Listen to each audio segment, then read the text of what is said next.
30 years ago, I graduated from a physician assistant program, and although we didn't study nutrition, I can tell you the whole focus of health crisis back in the late 70s was the heart. Heart attacks were going up, there was congestive heart failure, there were bypass surgeries. Everybody knew that if you had a healthy heart, you had a healthy body. How many of you come from that era? I mean, you've kind of been conditioned that way. And I was focused there too. After all, both my grandparents died of heart disease. My father had 5 bypass surgery when he was 50 years old. And I had a husband who died of a fatal heart attack. So I was focused on the heart. And most of us in this room have had some training either from the popular media or from education that has told us that if your heart is healthy, your body is healthy. Well, I am here tonight to help us shift that paradigm just a little, because the research over the past 5 years has demonstrated that in an irrefutable way, the key to improving every body system, which includes your heart, your neurological health, all of your body systems, you need to focus on gut health. I was amazed as Dr. Osborne and I began to research what has happened just in the last 5 years at major universities, at institutions of research. There are a whole lot of very smart folk who are focused on what is happening in your gut. And sadly, the antibiotics we've taken, the grains we have eaten for heart health, and the altering of our food since 2005 with genetically modified food and massive doses of pesticides and herbicides, these things have made my children and your children the sickest generation in history. It is a fact that you have 10 times more gut bacteria in your belly than you have cells in your body. And we have completely ignored those bacteria. They're responsible for your digestion, but they are responsible for much, much more. They're necessary to break down the food. They give us our essential amino acids, and they keep our brains healthy. They keep the gut lining intact to prevent unbroken molecules from moving into the bloodstream, and the body cannot utilize these unbroken molecules at the cellular level. So if you struggle with colds or flu, don't take a flu shot. If you struggle with allergies and foggy thinking and depression and irritable bowel syndrome and eczema and other rashes, I have one piece of advice for you, and I think the research backs this up, and that advice is this: improve your gut health. You don't have to take my word for it. There is an exploding body of research being published by distinguished health practitioners, and they will all confirm the importance of your gut. Now, all of us grew up eating the standard American diet. It is a pro-inflammatory diet. It causes the body to have extremely high levels of inflammation as well as oxidative stress. And it is now known that inflammation, oxidative stress, and autoimmune disease play a significant role in all those heart conditions that we were looking at 20 years ago. Hypertension, coronary artery disease, metabolic syndrome, thyroid disorder, arthritis, cancer, and so much more are all affected by the health of our gut. The incidence of inflammatory bowel disease and food allergies has increased 50% since 1990. The incidence of eczema and skin allergies have risen 69% in that same time period, and it now affects 1 in 8 children. Let me describe to you a reasonable definition of normal. I think one of the main problems that we have as Arbonne consultants, when we talk to people, they no longer know what normal feels like. It is feeling great, having plenty of energy throughout the day, having a clear mind, able to remember details, analyze information, having a keen sense of logic, being pain-free and limber no matter what your age, free of allergies, seldom plagued by colds or flu, having clear and radiant skin, and possessing a strong sense of well-being that is not subject to roller coaster emotions that distract and decrease productivity.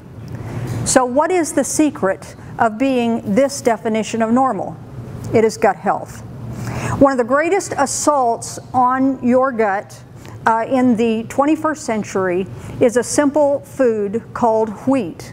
There is a reason why in 30 Days to Fit we ask people to put away the wheat. Dr. William Davis, how many of you have read his book? He's a cardiologist from Milwaukee, Wisconsin. A couple of you have read it. He is the author of Wheat Belly, and he views the changes to wheat as absolutely disastrous to human health.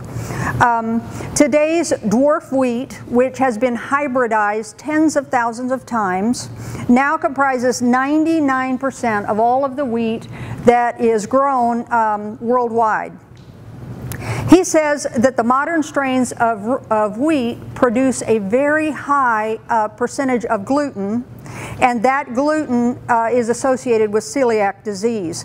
I had never heard of celiac disease 20 years ago when I was going through a physician assistant program. Now all of us know someone who has celiac disease. The problem lies with wheat gluten. It undergoes a structural change with each hybridization, and it can no longer grow in the wild. It requires commercial nitrate fertilizers, and it requires pesticides to survive. And we are eating that wheat to our own destruction. The extent to which food increases blood sugar, here's the main reason why wheat is a problem. The extent to which food increases blood sugar relative to glucose is called the glycemic index. So glucose in your body system has a glycemic index of 100%. You need glucose. All of your cells use glucose. All of the food that you eat is eventually broken down into glucose. However, you want that to happen gradually. You don't want to overload your system. So if you take a bowl of sugar and you get a great big old spoon and you eat a spoonful of that sugar, the glycemic index of table sugar is 59. It will immediately spike the blood sugar in your body. It will overload your pancreas and cause problems for your liver, which I'm going to explain in greater detail. If you eat a slice of healthy whole wheat bread, the glycemic index is 72, much higher than pure table sugar. Dr. Davis says, and I quote, "Aside from adding extra fiber, eating 2 slices of whole wheat bread is really little different and often worse than drinking a can of sugar-sweetened soda or eating a candy bar." So wheat elevates your blood sugar more than virtually any other carbohydrate. Wheat's conversion to glucose is, of course, accompanied by a rise of insulin, which allows that glucose to enter into the cells. And because you get so much of it so fast, what do your cells do with it? Well, your cells turn that glucose into fat because you don't need it as fast as it is coming into your cells. And the higher the blood glucose, the higher the insulin level, the more the fat is deposited, and it is deposited right around your abdomen. That's where the name wheat belly comes from. It is a damaging cycle. It is critical to get food and fuel from carbohydrates that do not cause a sudden spike in your blood sugar, which overloads all of your body systems. Just last month, there was a study published in the Wall Street Journal that described the long-term effects of overloading the body with glucose. And it talked about fatty liver disease. Now, when I was in school studying medicine, fatty liver disease was a problem that you saw in street people who were chronic alcoholics. Those were the people that had fatty liver disease and cirrhosis of the liver, and it was considered an alcoholic disease. Well, now, in this study that was just published 1 month ago, they found that 1 in 10 children who are overweight have the initial signs of fatty liver disease, and 20% of those will progress on to get cirrhosis of the liver, requiring a liver transplant in order to live.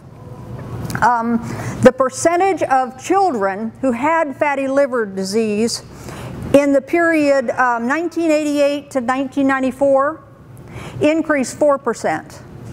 The number of children having fatty liver disease from the period 2007 to 2010 increased 11%. So can you visualize the chart in your mind? The increase of fatty liver disease in our children, it's starting to look like a ski slope.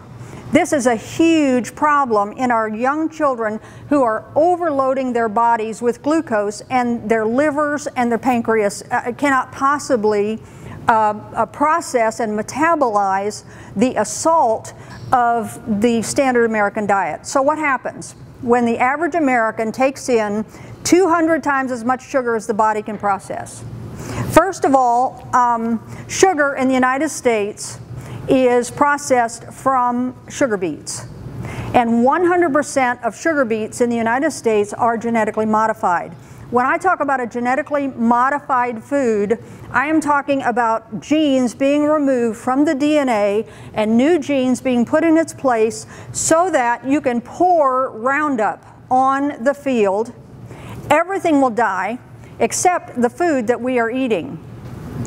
And that is what happens to sugar beets. They have been doused with Roundup. The active ingredient in Roundup is glyphosate, which has been associated with endocrine disruption, reproductive issues, neurotoxicity, cancer, DNA damage, and this started in 2005.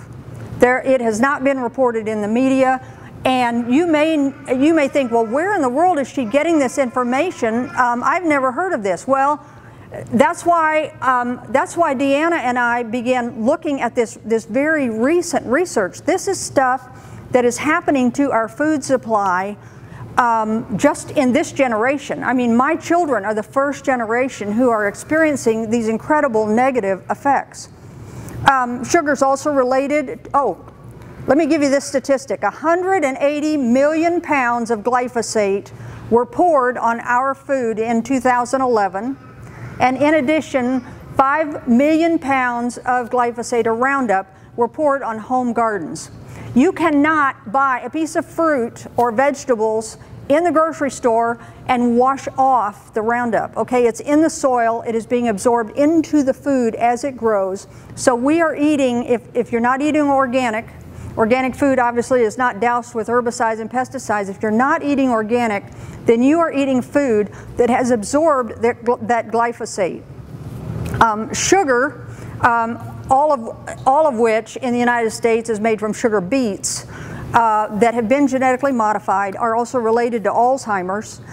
There was a study in the Journal of Neurology published last year.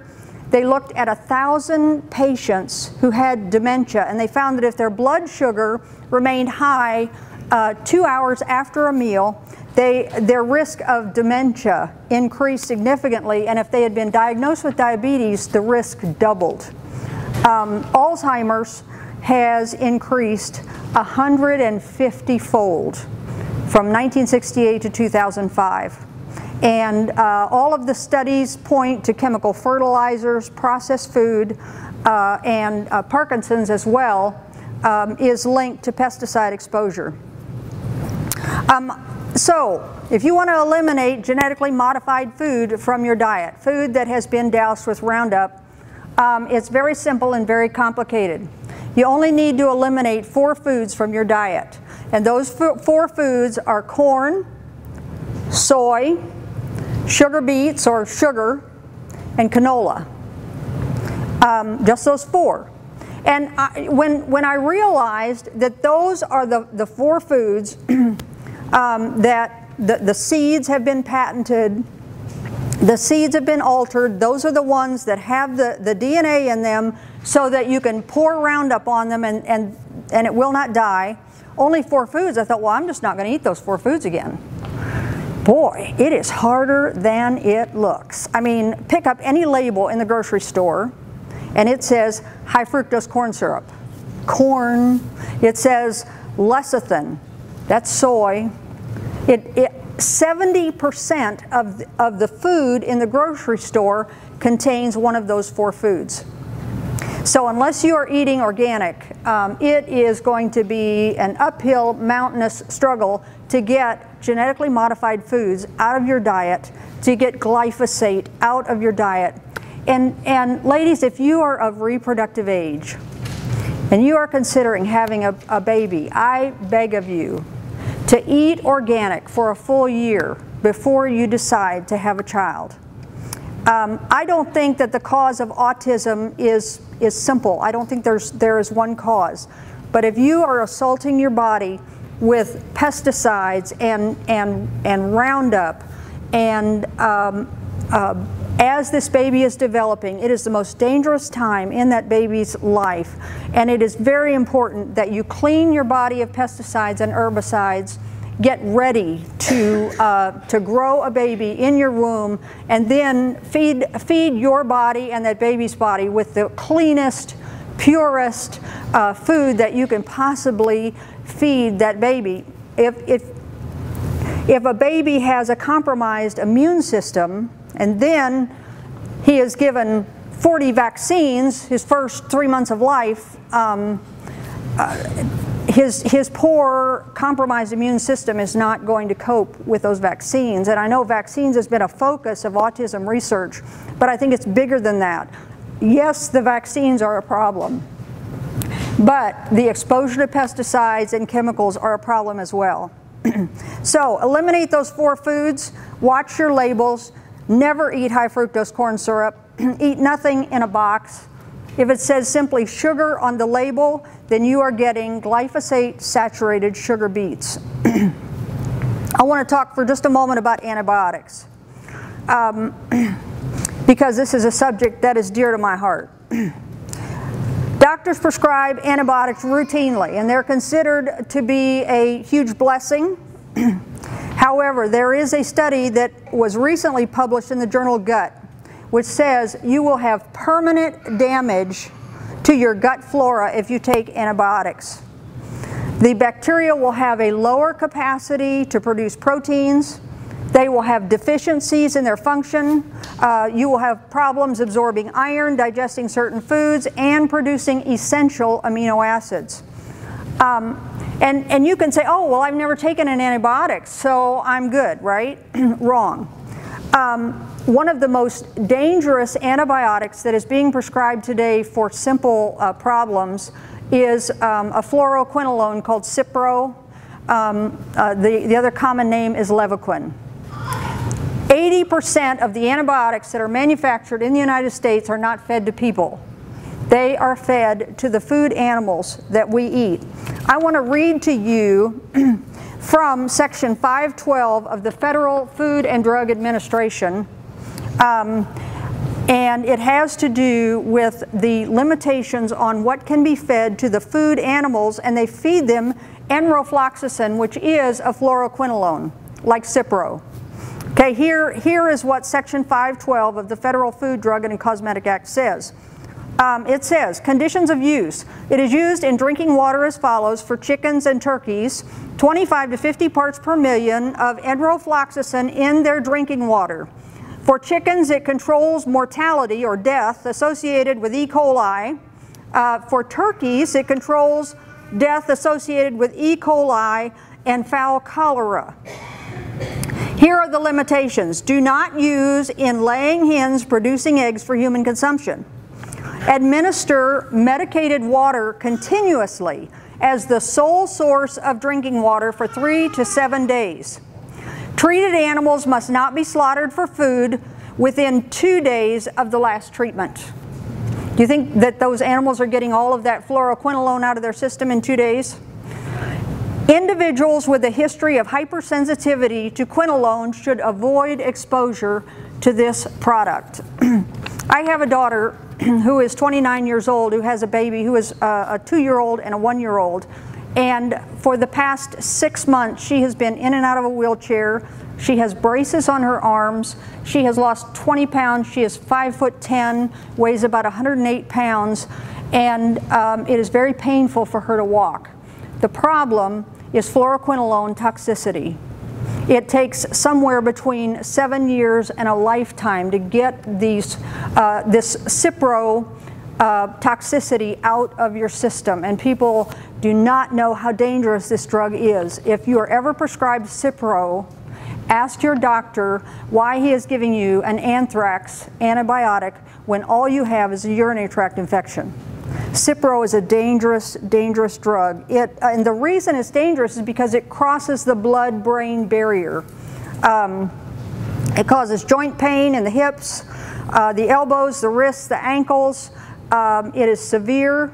It can last for years.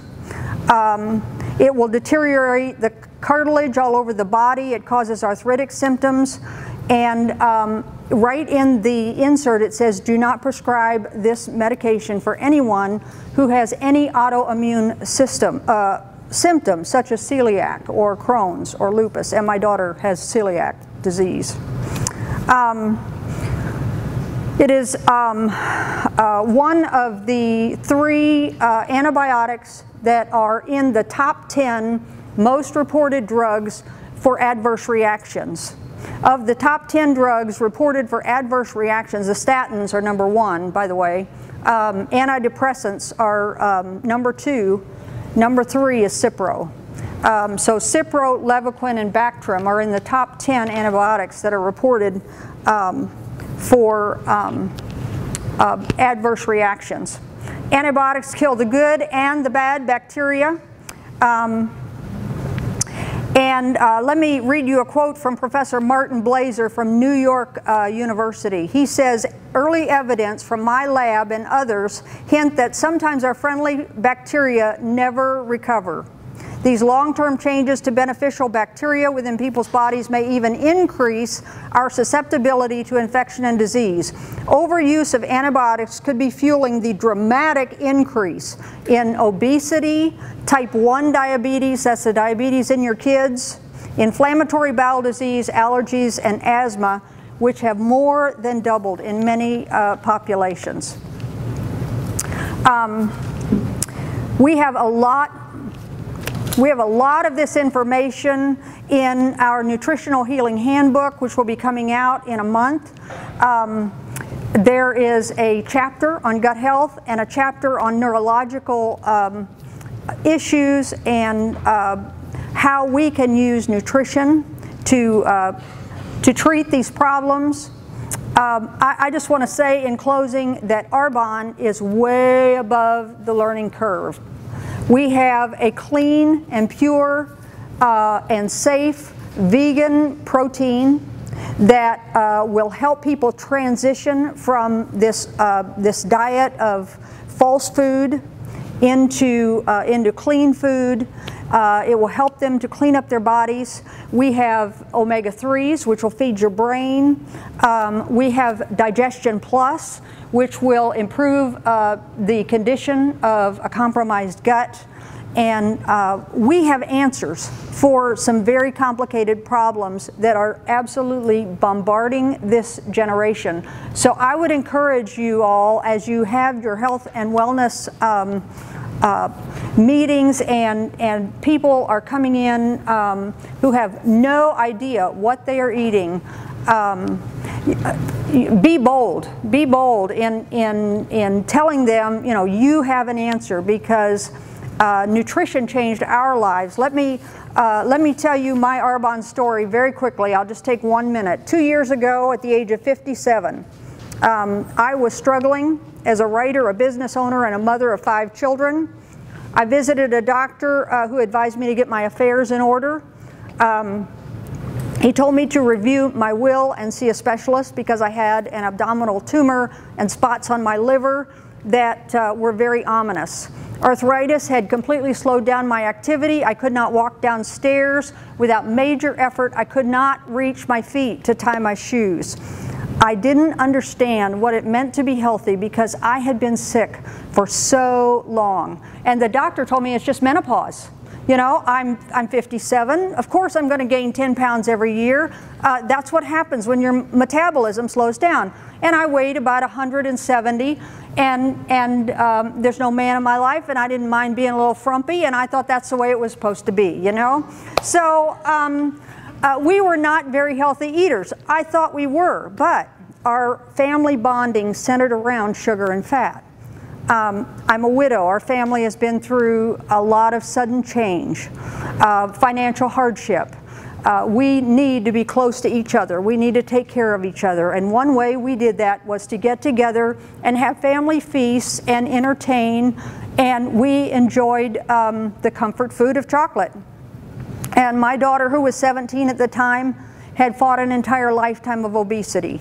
She asked me to change the way we were eating, and I said, one more diet merry-go-round. I cannot do this. But she was talking about stomach stapling. And when we went shopping for her senior prom dress, we were in the plus sizes and ended up with a lovely dress, size 22. Pam Leverett came to our house.